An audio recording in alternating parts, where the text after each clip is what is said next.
Itaí Hackman. No, perdón, le apagué yo el micrófono, diputado, perdóneme. Gracias, presidente. Y le juro que no fue adrede. Gracias, presidente. Hace un par de años y durante el día de hoy venimos escuchando a los voceros económicos de la oposición tratando de hacer todo tipo de piruetas para tapar una realidad que para mí es clara como el agua. El gobierno de Macri llevó adelante el proceso de endeudamiento externo y fuga de capitales más intenso de la historia argentina.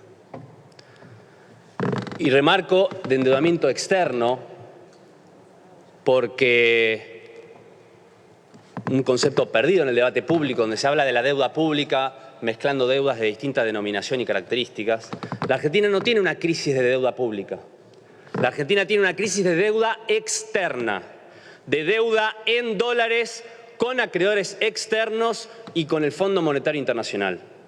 Porque los genios de las finanzas dilapidaron en 2 años todo el crédito internacional y esa es la razón por la cual hoy estamos discutiendo esto. Por una decisión del gobierno de Mauricio Macri de pedirle al Fondo Monetario un rescate, no para la Argentina, sino para los fondos de inversión que habían venido a timbiar y querían sacar los dólares. Quiero ser claro, los gobiernos no son todos iguales. Hay gobiernos que alientan los procesos de endeudamiento externo y fuga de capitales y gobiernos que intentan ponerle límites a la voracidad del capital financiero. Y si no ponemos límites, no tenemos futuro como país soberano. Se recordó hoy acá cómo a partir del año 2006 la Argentina recorrió un camino que, por supuesto, con aciertos, errores, pero fue un camino de autonomía. Y no es casualidad que este ciclo de endeudamiento haya venido después del pago a los fondos buitres contra los cuales la Argentina luchó, no en vano, sino consiguiendo, por ejemplo, que las Naciones Unidas en su Asamblea General sancionen los principios de reestructuración de deuda soberana que buscan cambiar la forma en que los estados se relacionan con el capital financiero internacional. Estas crisis son figurita repetida en la historia argentina en los últimos 45 años. 89, 2001, 2018, todas las grandes crisis económicas de las últimas décadas fueron el desenlace de un proceso de endeudamiento externo y fuga de capitales. Y siempre apareció el mismo agente a resolver el problema, el Fondo Monetario Internacional. ¿Ayudó el fondo a resolver los problemas de la Argentina de balanza de pagos y endeudamiento externo? No. Siempre que intervino el FMI en la Argentina, empeoró los problemas, nos dejó peor que como estaban antes. Esa es nuestra historia. Por eso lo más preocupante en este debate es que todo esto quede en una situación de impunidad. Que no se sepa bien quiénes son los responsables, que no haya ningún tipo de reparación democrática después del daño que se le produjo a la economía argentina. Por eso vuelvo a insistir en la necesidad de avanzar en la investigación de la fuga de capitales, determinar cuáles son los sectores económicos que se beneficiaron con las políticas de endeudamiento y que sean esos sectores en donde recaiga el esfuerzo para pagar esta deuda.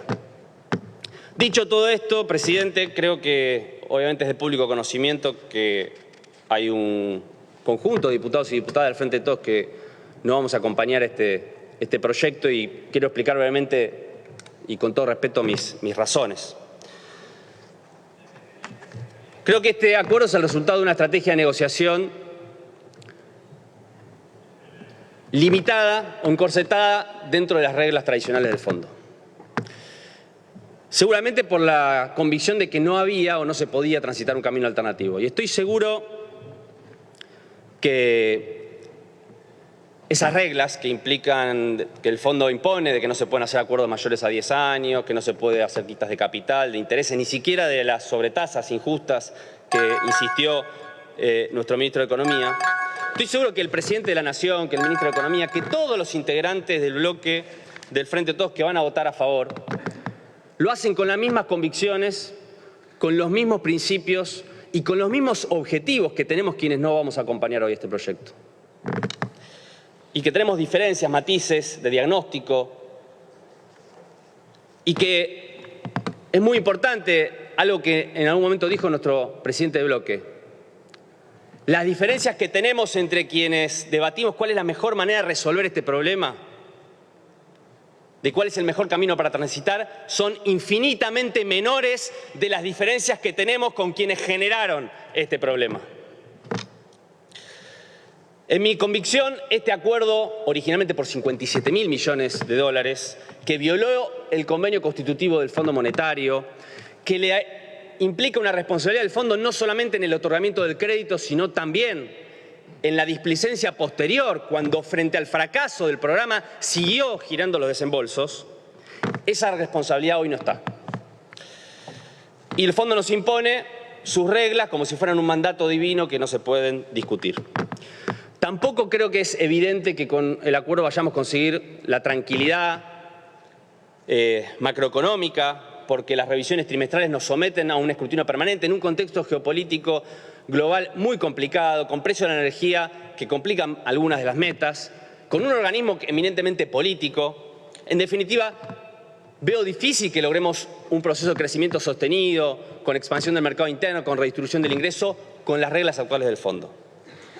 Creo, presidente, que la Argentina tiene una deuda externa y tiene también una deuda interna, y nuestro compromiso es resolver las dos. Cada una de las medidas que está presente en el programa de las metas tiene una razón de ser. Mantener un dólar competitivo para acumular reservas, subir la tasa de interés para desalentar el ahorro en dólares, bajar el déficit fiscal para tener más estabilidad cambiaria, etcétera, etcétera. El problema es que cuando se aplica el conjunto de esas políticas, cuando se aplica una política de dólar competitivo, aumento de tarifas, reducción del déficit fiscal, aumento de la tasa de interés, contracción monetaria, todo eso junto, aún en el mejor escenario, que es que efectivamente se logre una consistencia macroeconómica y se cumplan las metas, veo difícil que eso sea compatible con una mejora sustancial en las condiciones de vida de nuestro pueblo. Corremos el riesgo, y esa es la razón de mi voto, de lograr una consistencia macroeconómica, pero no una consistencia social y por lo tanto una consistencia política. Tengo la convicción de que no es posible resolver el problema de la deuda externa sin afrontar la deuda interna. Incluso hemos hecho propuestas que conversamos con los distintos sectores de nuestro espacio político, como la del salario básico universal, para generar un piso de protección de ingresos a los sectores sin ingresos fijos en la Argentina, que no fueron consideradas, y por eso siento el deber de explicar por qué no acompaño hoy este proyecto. Cierro con esto. Nosotros, presidente, no somos militantes del default. Creo que quedó muy claro en la forma en que actuamos en este debate, que no actuamos para que ese sea el desenlace en el día de hoy. Creo que vienen tiempos difíciles que los buitres acechan, con una derecha que lamenta que este acuerdo no tenga las reformas estructurales que eliminen los derechos sociales en Argentina, y un Fondo Monetario que estoy convencido más temprano que tarde nos va a exigir en esa misma dirección. Y así con la misma convicción que decimos esto, con la misma firmeza que decimos esto, quiero decir que con esa misma convicción y firmeza estoy seguro que vamos a estar junto a todos nuestros compañeros de bloque y junto a nuestro gobierno luchando contra las presiones del Fondo Monetario Internacional y de la oposición que nos van a querer llevar por ese camino. Y estoy seguro, presidente, que en esas peleas que se van a venir en los próximos meses y en los próximos años va a haber absoluta unanimidad. Muchas gracias.